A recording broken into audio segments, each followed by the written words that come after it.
신명기 16장 9절에서 12절까지의 말씀 함께 보겠습니다. 짧으니까 우리 한 목소리로 읽도록 하겠습니다. 시작. 7주를 셀지니 곡식의 낫을 대는 첫날부터 7주를 세워 내 하나님 여호와 앞에 77절을 지키되 내 하나님 여호와께서 내게 복을 주신 대로 내 힘을 헤아려 자원하는 예물을 드리고 너와 내 자녀와 노비와 내 성중에 있는 레위인과 및 너희 중에 있는 객과 고아와 과부와 함께 내 하나님 여호와께서 자기의 이름을 두시려고 택하신 곳에서 내 하나님 여호와 앞에서 즐거워할지니라. 너는 애굽에서 종되었던 것을 기억하고 이 규례를 지켜 행할지니라.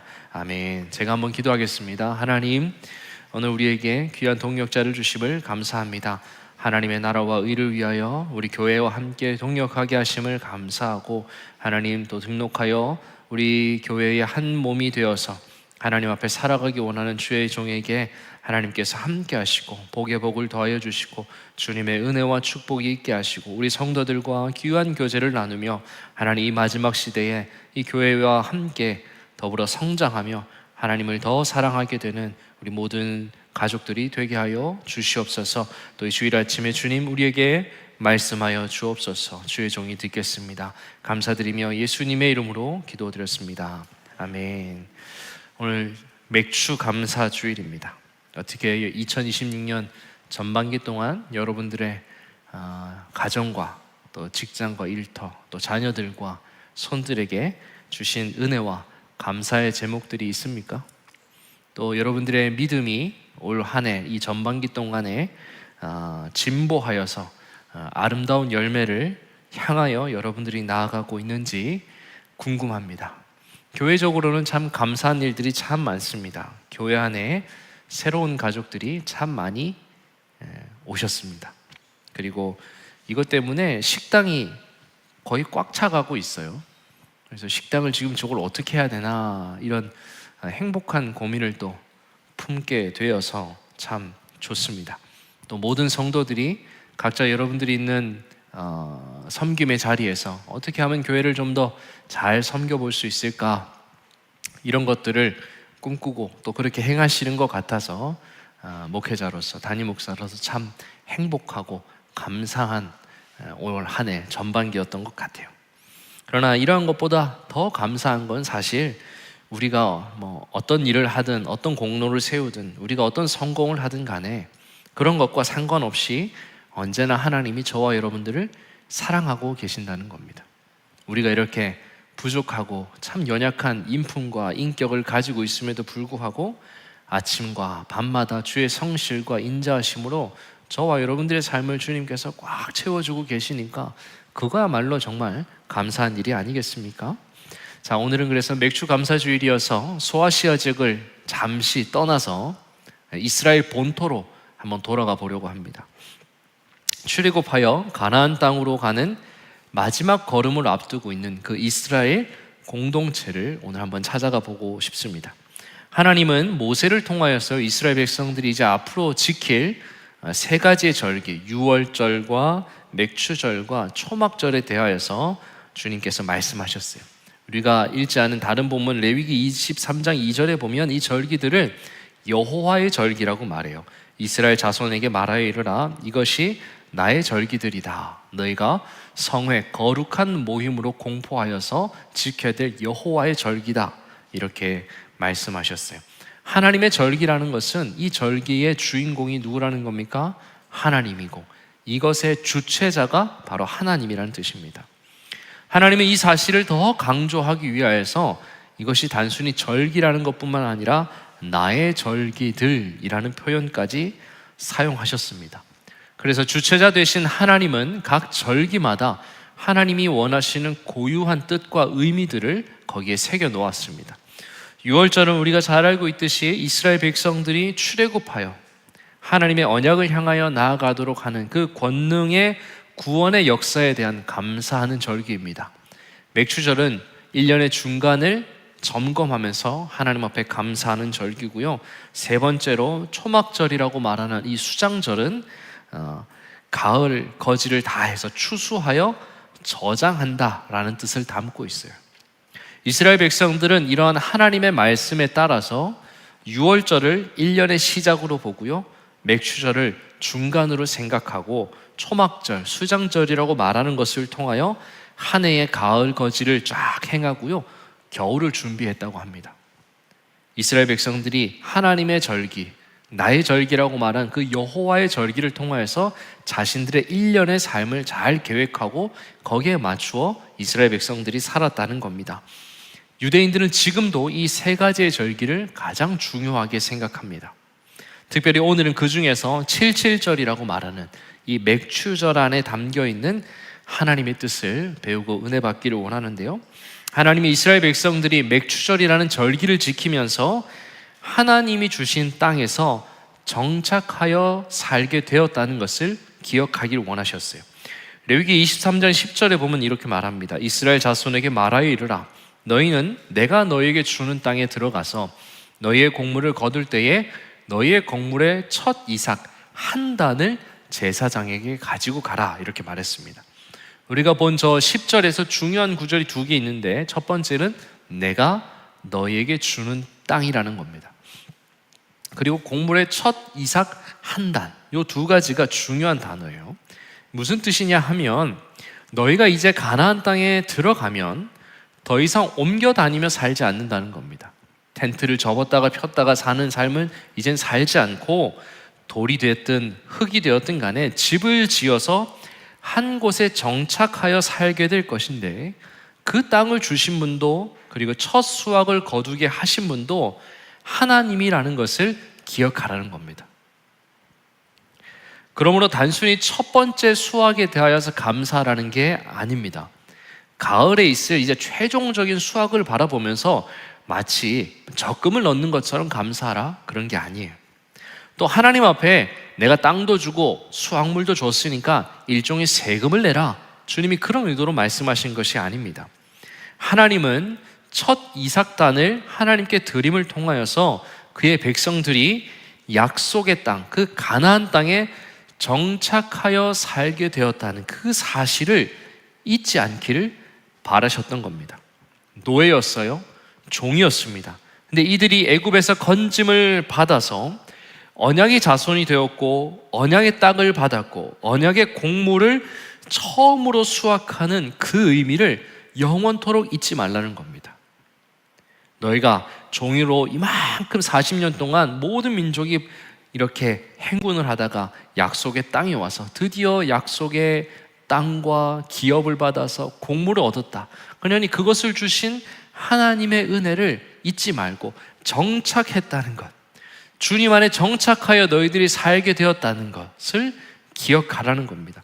그래서 맥추절은 1차적인 의미가 언약 안에 정착하면서 살게 되었다는 것을 뜻합니다.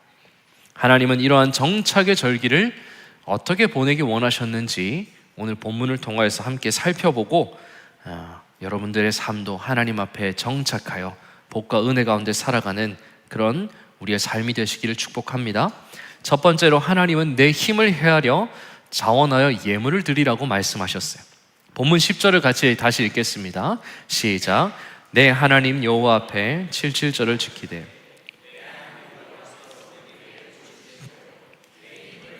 자원하는 예물을 드리고. 우리가 읽은 저 10절의 핵심은 내 힘을 헤아려 자원하는 예물을 드리라는 겁니다. 자, 그러면 내 힘을 헤아려 라는 저 말이 무슨 뜻일까요? 헤아린다는 말은 원어로 이렇게 풀어서 설명해 보면 주어진 기준을 따라 드려라, 이 뜻이에요. 내 힘을 헤아려라는 그 말이 원어로 분석을 해보면 주어진 기준을 따라 라는 뜻이에요. 그렇죠. 더 애매해졌습니다. 목사님 도대체 무슨 말을 하시는지 오늘 잘 모르겠어요. 예를 한번 들어봅시다. 저는 어렸을 때 할머니 집에서 초등학교, 제가 국민학교 세대인데 국민학교를 다닌 적이 있습니다. 한 1년 동안. 이제 할머니 집은 완전히 깡시골이었어요. 슈퍼도 없습니다. 이 더운 날에 어린아이가 가장 먹고 싶은 게 뭡니까?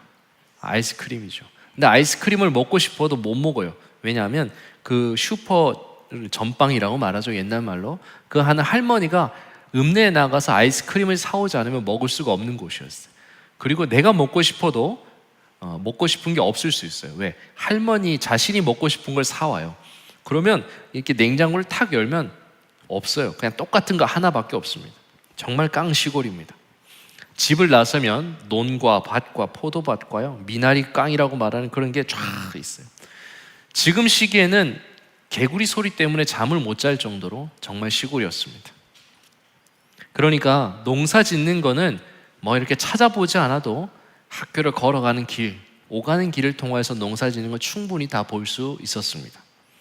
소위 말하는 요즘 시대와 같은 농번기가 되면요, 동네 모든 어르신들은 다 자기 밭으로 가서 잡초도 정리하고 물골도 새로 만듭니다. 그리고 비닐을 덮기도 하고요, 비료도 뿌리기도 하고 퇴비도 뿌리기도 해요. 제가 어린 마음에 제가 그런 생각을 했어요. 뭐냐면 어차피 심은 거 똑같이 날 텐데 뭐 저렇게까지 하나, 잡초 뽑을 필요도 없고 어차피 하나 심었으면 하나가 날 텐데 뭐 그렇게 고생하여 이렇게 열심히 할까, 그런 생각을 했죠. 제가 아무 생각이 없는 겁니다. 초등학생이니까 그렇게 학교를 매일 왔다 갔다 했어요. 시간이 많이 지나서 이제 가을이 됐습니다. 찬바람이 살짝 불어오고요, 가을이 되어서 바람이 살랑살랑 불고 길가에 코스모스가 쫙 피어 있어요. 그런 이제 가을날에 학교가 안 가는 날이 있으면, 공휴일 이럴 때가 있으면 할머니와 삼촌들을 따라서 깨를 수확하러 가기도 하고 포도를 따기도 하고 고구마도 캔 적이 있어요. 그런데 신기하게도 각 집마다 수확하는 양이 다 다른 거예요. 매일 아침마다 나가서 물을 주고 풀을 또 이렇게 베어주고 물꼬를 봐주고요, 거름도 잘 뿌린 밭에는 수확량이 어마어마한 거예요. 하나를 심었는데 10개가 나오는 것처럼 보인 거예요, 어렸을 때. 성경에서 말하는 30배, 60배, 100배의 열매를 맺는 것처럼 보이는 거예요. 막 집안에, 어떤 집은 막 마당에 가득 차 있는 거예요, 깨가.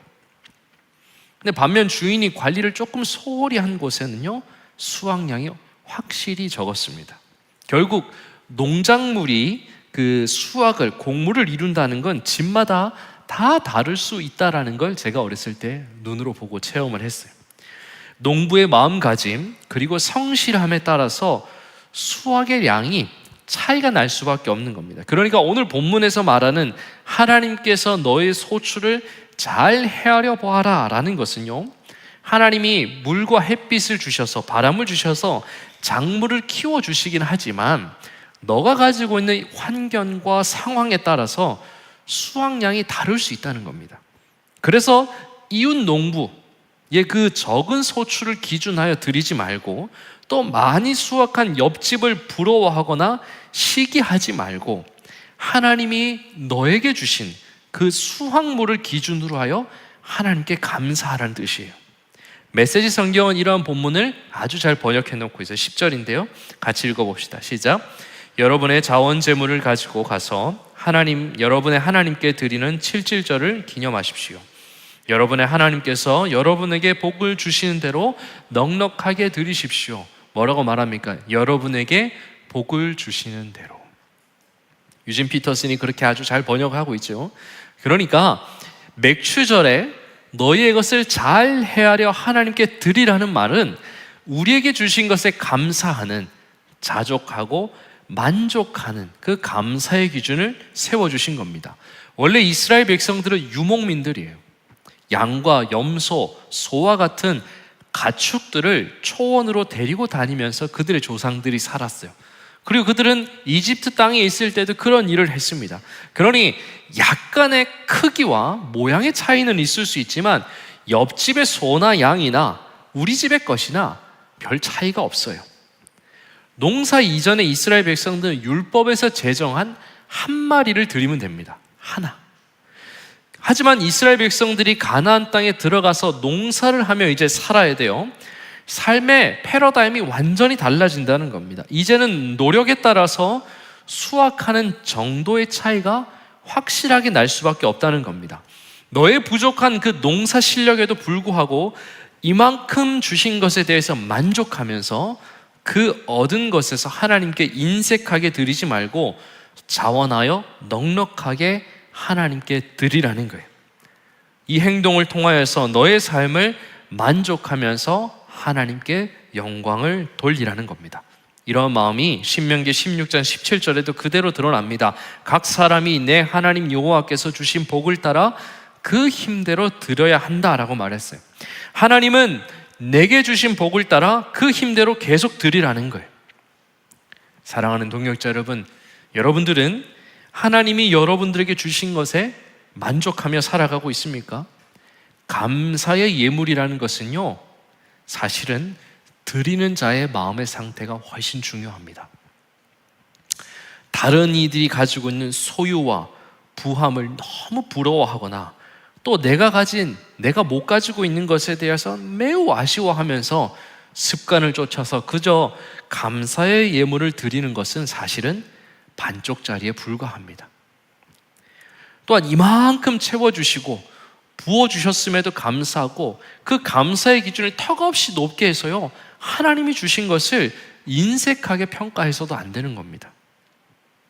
우리는 내 삶의 환경 가운데 부어주신 그 재화와 재물에 만족하며 우리가 할 수 있는 최선의 넉넉함으로 하나님께 드려야 합니다. 이렇게 드릴 때 그 재화와 재물이요, 개수와 상관없이 누구의 기쁨이 되겠습니까? 하나님의 기쁨이 되는 것입니다. 고린도후서 9장 7절과 8절을 같이 읽어봅니다. 시작. 각각 그 마음에 정한 대로 할 것이요 인색함이나 억지로 하지 말지니 하나님은 즐겨내는 자를 사랑하시느니라. 하나님이 능히 모든 은혜를 너에게 넘치게 하시나니 이는 너희로 모든 일에 항상 모든 것이 넉넉하여 모든 착한 일을 넘치게 하게 하려 하심이라. 바울은 초대교회 성도들에게 말해요. 하나님은 즐겨내는 자를 사랑하신다. 그러한 자에게는 모든 은혜를 넘치도록 주님이 부어주신다고 말씀하셨어요. 그렇게 드린 자의 삶에는 모든 것이 넉넉할 것이고 축복이 가득할 것이다, 이렇게 말하는 겁니다. 사랑하는 여러분, 1년의 중간을 돌아보며 주신 은혜에 감사하는 맥주 감사주일입니다. 여러분들은 여러분들에게 주신 하나님의 그 은혜를 감사하며 만족하며 하나님께 드리고 있습니까? 아니면 감사하는 마음보다는 좀 더 있었으면 좋겠어, 좀 더 있었으면 좋겠어, 좀 더 괴물에 노예가 되어 살고 있지는 않습니까? 하나님은 분명 말씀하셨어요. 너에게 주신 것 남과 비교하지 말아라. 너에게 주신 그것에 만족하여 드리는 그 예물에 하나님은 기뻐하신다 라고 우리에게 말씀하셨어요. 칼빈은 기독교 강요에서 이렇게 말합니다. 모든 것들이 하나님께로부터 오는 것임을 알고 그에게 구하고 기다리기를 배워야 한다. 또한 우리가 받는 모든 것들을 하나님께로 돌리고 그에게 감사를 드려야 한다 라고 칼빈이 말했습니다. 사랑하는 여러분, 칼빈의 말처럼 모든 것이 하나님으로부터 온 것임을 믿으시기를 축복합니다. 그래서 하나님이 주신 것에 만족하는 것이 신앙의 중요한 표현이라는 것을 우리는 잊지 않아야 됩니다. 나의 현실을 불만족스러워하거나 남과 비교하여서 나와 우리를 괴롭게 하지 말고 하나님이 부어주신 그것에 감사하는 마음으로 잘 헤아려서 여러분들의 감사의 예물을 주님 앞에 드리시는 우리 모두가 되시기를 축복합니다. 두 번째로, 하나님은 소외된 이웃과 너의 예물을 나누어라 이렇게 말씀하셨어요. 11절 같이 읽습니다. 너와 내 자녀와 노비와 내 생중에 있는 레위인과 및 너희 중에 있는 객과 고아와 과부와 함께라고 말씀하셨어요. 모세는 하나님의 명령을 따라서 이스라엘 백성들이 감사의 절기를 지키는데 그것이 너희들만의 축제가 되지 않도록 해라 라고 말씀하셨어요. 너희 성중에 있는 가난하고 소외되고 연약한 자들과 함께 맥주절을 지켜라 라고 말씀하셨어요.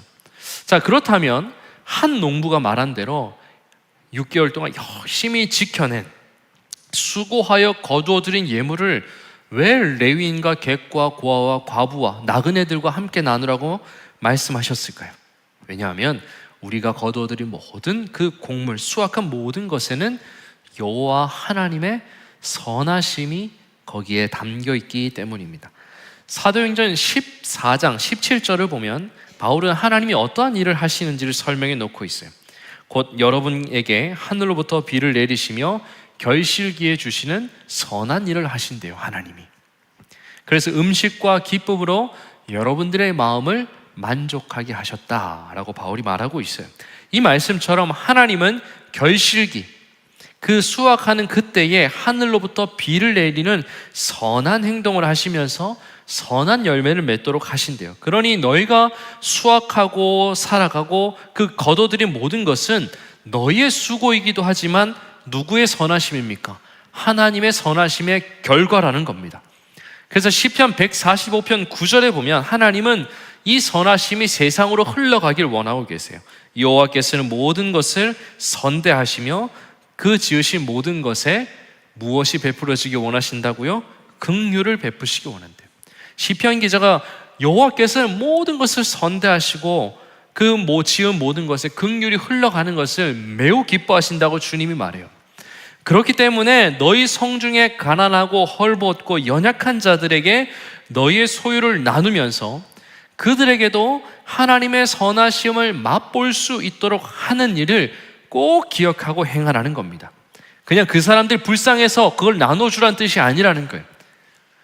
좋은 마음에서 나 이만큼 있으니까 자랑하는 마음으로 나누지 말고 너희가 거두어들인 그 수확 재물에 하나님의 선하심이 사무치도록 담겨 있다는 거예요.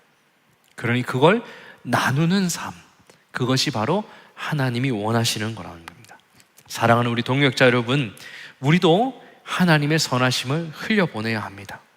하나님은 내 주변의 필요에 따라 또는 교회의 필요, 여러 필요를 따라서 여러분들이 받은 은혜와 축복을 흘려보내는 삶을 하나님은 가장 기뻐하십니다.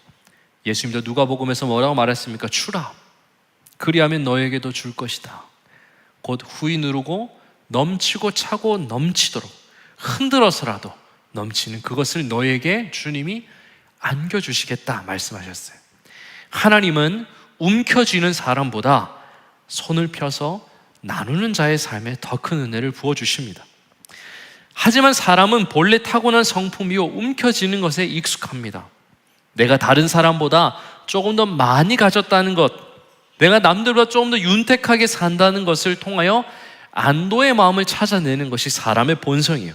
그러나 우리는 내가 수고하고 내가 땀 흘렸기 때문에 내 삶에서 누리는 모든 것이 다 나 때문에 이루어졌다고 우리는 생각해서는 안 됩니다.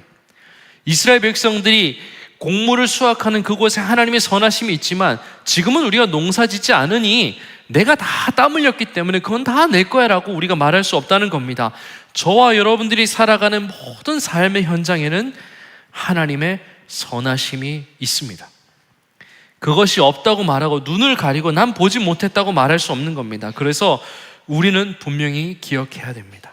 태어나면서부터 지금까지요, 하나님의 선하심과 인자하심이 여러분들을 떠난 적이 한 번도 없다는 것을 우리는 잊지 않아야 합니다. 이사야서 63장에 이렇게 말합니다. 배에서 태어남으로부터 내게 안겼고 태에서 남으로부터 내게 업힌 너희여, 너희가 노년에 이르기까지 내가 그리할 것이다. 그리고 백발이 되기까지 내가 너희를 품을 것이다. 내가 지었으니 내가 업을 것이고 내가 품고 구하여 내리라 하고 주님께서 이사야서를 통하여 이스라엘 백성들을 향한 마음을 주셨다는 겁니다. 어떻게 해요? 태어나면서부터 내게 업힌 너희여, 너가 백발이 될 때까지 그 인자와 성실이 너의 삶에 가득할 것이라는 거예요. 그러니 저와 여러분들은 이사야의 말씀처럼 하나님의 인자와 성실, 그 선하심이 내가 기억하는 나의 기억보다 내 노년에까지 빼곡하게 주님의 선하심이 충만하게 여러분들 삶에 수놓아져 있다는 것을 기억해야 합니다. 그러므로 여러분들은 여러분들 스스로의 것이 결코 아닙니다. 여러분들의 재능, 열심, 능력, 재화, 이 모든 것은 하나님의 자비와 선하심의 결과라는 것을 믿으시길 축복합니다.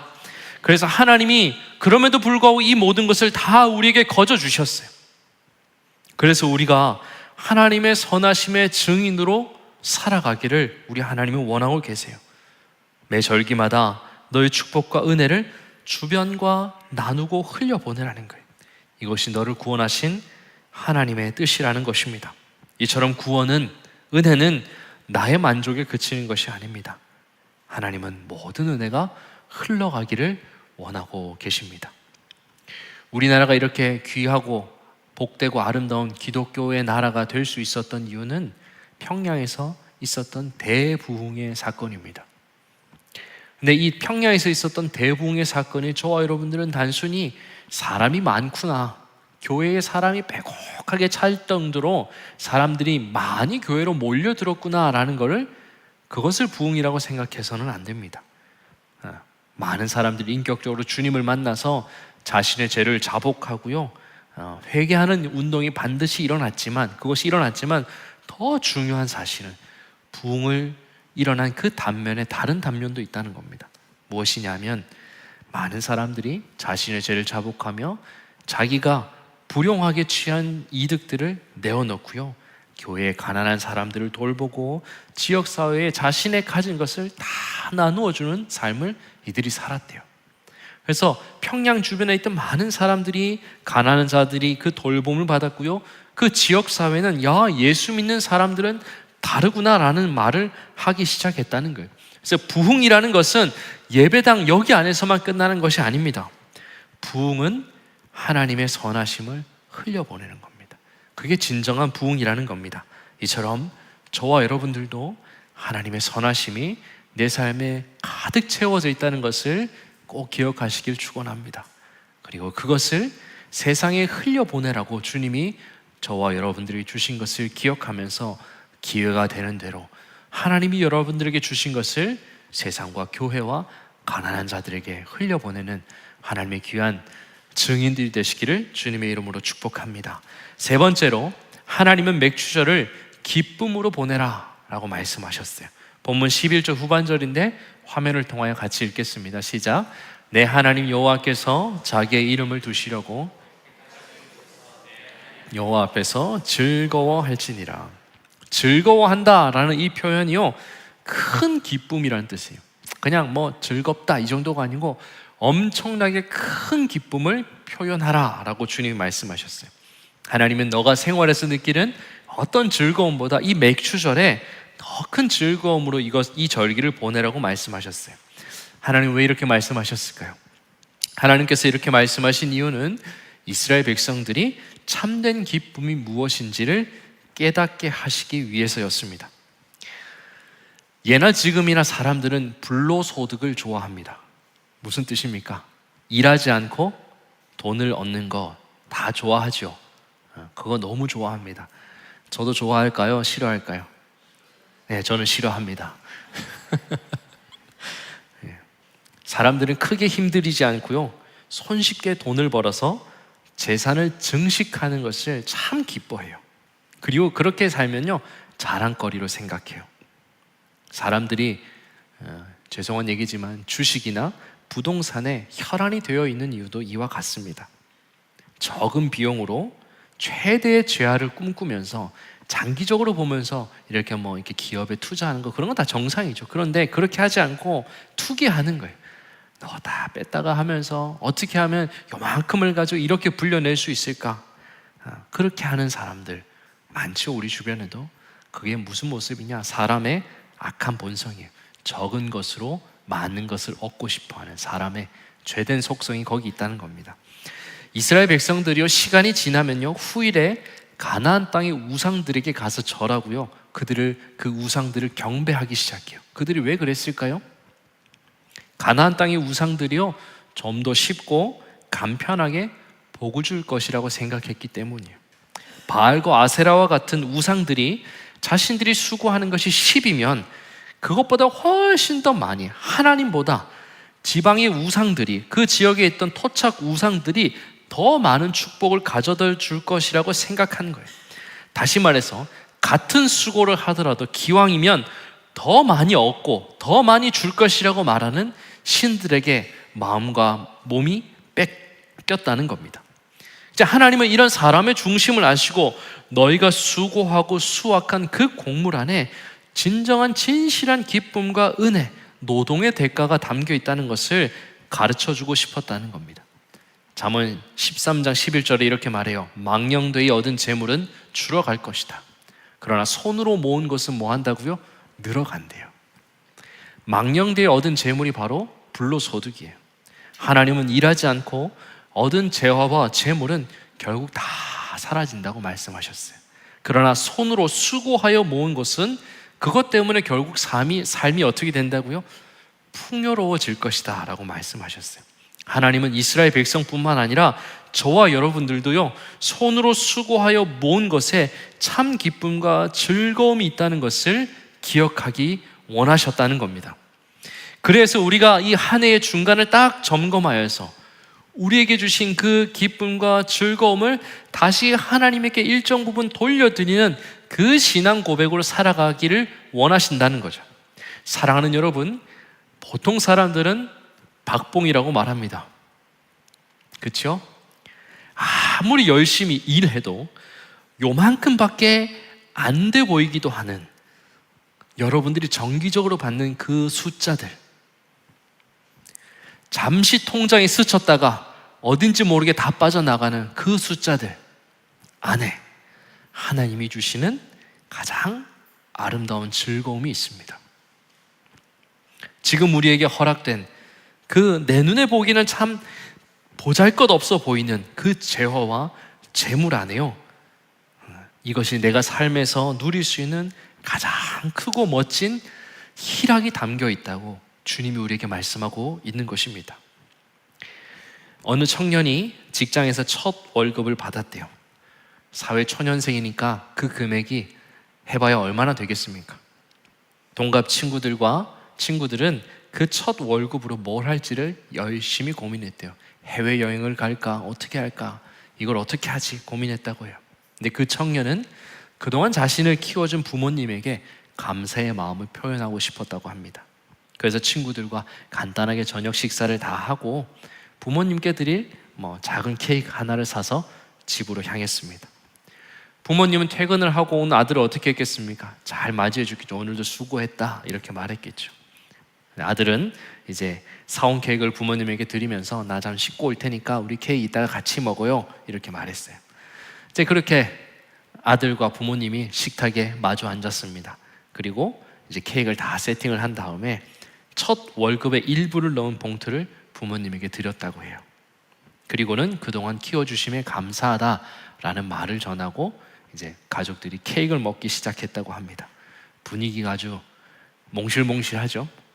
근데 어머니가 케이크를 하나 탁 이렇게 떠가지고 탁 입에 넣으시더니 하시는 말씀이, 야, 내가 먹어본 케이크 중에 제일 맛있다 이렇게 말했다고 해요. 케이크 비싸서 맛있었을까요? 케이크에 금을 발랐기 때문에 맛있을까요? 아들이 봉투를 가져왔기 때문에 맛있습니까? 아니죠. 아들은요, 자신이 그 수고하여 얻은 그 한 달의 결과가 너무 그 결과를 기뻐하고 이 모든 성장의 이유와 감사를 누구에게 돌리고 있기 때문에 케이크가 맛있는 겁니까? 부모님에게. 비록 작은 돈인데 그 작은 돈 안에 은혜, 그것이 누구로부터 온 것인지를 알고 그것을 내가 받게 된 내 모든 삶의 근원이 부모에게 있다는 걸 이 자녀가 안 거죠. 그러니 작은 돈, 작은 케이크이지만 그걸 통하여 드렸을 때 부모가 느끼는 행복과 기쁨이 있다는 겁니다. 우리도 동일합니다. 이처럼 여러분들의 삶의 모든 결과에는 하나님만이 부어주신 참된 기쁨과 즐거움이 있다는 거예요. 세상에 주는 기쁨이 아니라 하나님의 예비하여 주신 그 기쁨과 즐거움이 여러분들에게 스쳐 지나가는 그 숫자들 안에 주님이 담아 놓으셨대요. 그걸 잊지 않으시길 바랍니다. 하나님이 여러분들에게 주신 그 재화와 재물이요, 여러분들이 느끼는 세상의 어떤 즐거움보다 큰 기쁨이 거기 안에 담겨 있대요. 이 행복이 여러분들과 여러분들의 가정에 충만하기를 축원합니다. 그래서 올 한 해 마칠 때에도 동일하게 주님 감사합니다. 이 부족한 숫자들 통하여 우리의 자녀들이 살아가고 또 내가 살아가고 하나님께 드릴 수 있는 삶을 허락하심을 감사합니다. 높은 것에 마음 두지 않고 주님의 은혜를 싸구려처럼 평가하지 않고 주신 것에 만족하고 감사하며 여기에 내 삶의 기쁨과 소망과 사랑을 두겠습니다 라는 마음으로 살아가는 저와 여러분들 되기를 주님의 이름으로 축복합니다. 말씀을 맺습니다. 사랑하는 우리 성도 여러분, 우리의 작은 결실 안에 하나님이 준비해 주신 진정한 기쁨과 진실한 노동의 대가가 들어 있습니다. 오늘은 이러한 우리의 삶에 수놓아져 있는 하나님의 은혜에 감사하는 맥주 감사주일입니다. 혹여나 삶의 여러 모습들을 비교하면서 상대적인 빈곤과 감사할 수 없다는 이유를 찾고 있지는 않습니까? 우리에게 주신 것에 가장 복된 즐거움과 행복이 있습니다. 그래서 우리는 나에게 주신 것에 만족하며 감사하는 자들이 되어야 해요. 우리는 그래서 또 주신 것에 움켜쥐는 것보다 이웃과 교회 그리고 연약한 자들을 위하여서 그것을 흘려보냄을 통하여 하나님의 복을 나누는 자들이 되어야 합니다. 그래서 오늘 말씀처럼 넉넉하게 드리고 나누고 기뻐하는 우리 모든 성도들의 삶과 가정이 되시기를 축복합니다. 기도하겠습니다. 하나님, 넉넉하게 드리고 나누고 기뻐할 수 있도록 우리의 삶에 은혜 주심을 감사합니다. 남의 집과 비교하지 않게 하시고 내가 받은 것에 하나님의 성실과 인자와 선하심이 있음을 기억하며 만족하며 나누고 기뻐할 수 있는 하나님의 성도들 되게 하여 주시옵소서.